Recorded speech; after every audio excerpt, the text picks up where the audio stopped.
अस्सलाम वालेकुम दोस्तों, मेरा नाम है शाहिद। मेरे यूट्यूब चैनल इलेक्ट्रोटॉनिक्स में आप सबको खुशामदीद।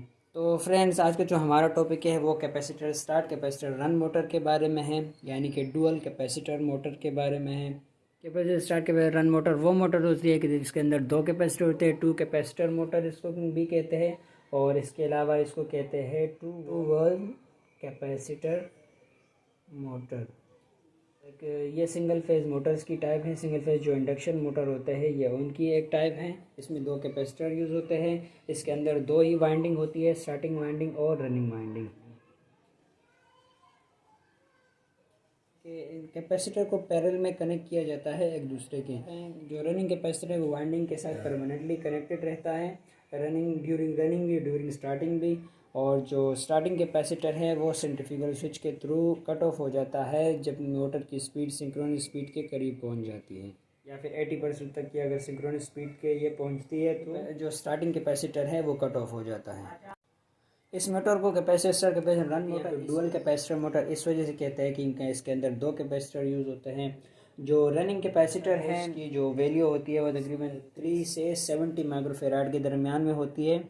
और जो स्टार्टिंग कैपेसिटर है उसकी वैल्यू 70 माइक्रोफेराड से ज़्यादा की वैल्यू होती है। फ्रेंड्स, अभी हम इसकी डायग्राम बनाते हैं, फिर मज़ीद उसी डायग्राम से समझने की कोशिश करते हैं। हम इसमें बनाएंगे सबसे पहले दो वाइंडिंग्स।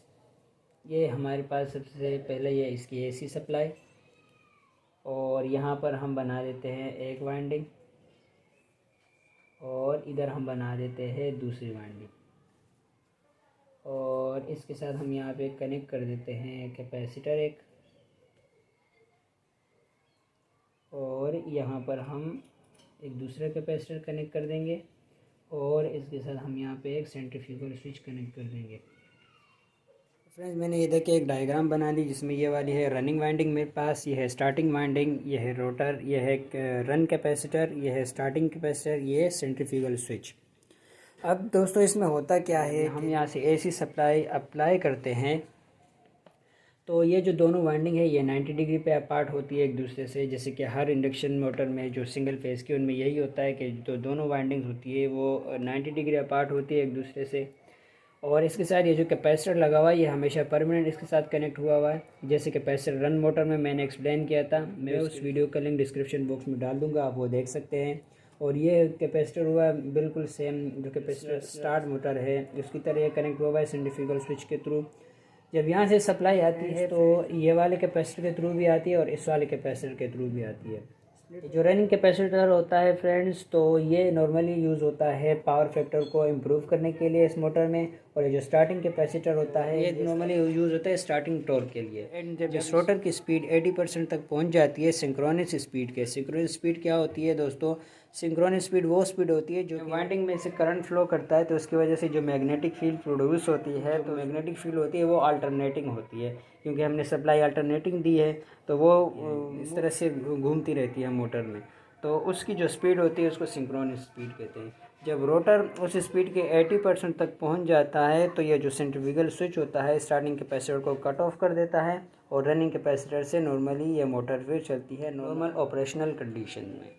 जो कैपेसिटर रन की जो वैल्यू होती है वो तकरीबन 3 से लेकर 70 माइक्रोफेराड तक होती है, और जो कैपेसिटर स्टार्ट मोटर की जो वैल्यू होती है वो 70 माइक्रोफेराड से अबव की होती है। तो स्टार्टिंग में मोटर को हाई स्टार्टिंग टॉर्क रिक्वायर्ड हो जाए तो इस वजह से हम हाई माइक्रोफेराड का कैपेसिटर लगाते हैं। रनिंग कैपेसिटर की वैल्यू कम होती है क्योंकि इसका काम होता है पावर फैक्टर को मेंटेन करना।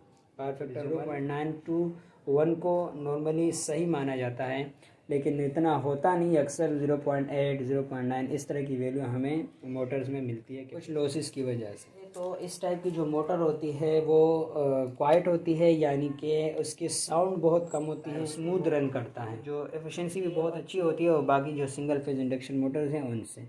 ये इस्तेमाल होते हैं ज़्यादातर हायर लोड के लिए, जिनके लोड ज़्यादा होता है, स्टार्टिंग टॉर्क ज़्यादा होता है, तो इस वजह से हम ज़्यादातर हैवी ड्यूटी मोटर्स के लिए या हैवी ड्यूटी पर्पजेज़ के लिए इस्तेमाल करते हैं। ये इस्तेमाल होता है ज़्यादातर पंपिंग इक्विपमेंट में, रेफ्रिजरेशन में, एयर कंप्रेसर में जो एसी वगैरह होते हैं, और कन्वेयर बेल्ट जो हैवी कन्वेयर बेल्ट्स होते हैं उनमें इनको इस्तेमाल किया जाता है। एक ही है डिसएडवांटेज इसका, जिसको मैं डिसएडवांटेज नहीं कहूँगा, क्योंकि अगर आपको कोई मोटर बेटर परफॉर्मेंस दे रही है, अगर मेरे पास प्रोडक्शन अच्छी हो रही है और मोटर सही रन करती है और लॉन्ग लाइफ के लिए वो वर्क कर सकती है और बाकी मोटर से बेटर वर्क करती है बनिस्बत इस मोटर के, अगर मुझे दूसरी मोटर्स को दो दो तीन तीन करके चेंज करना पड़ेगा हर बार, तो अगर ये मैं एक ही मोटर लगा दूँ कॉस्टली, तो ये ज़्यादा मेरे लिए बेटर है।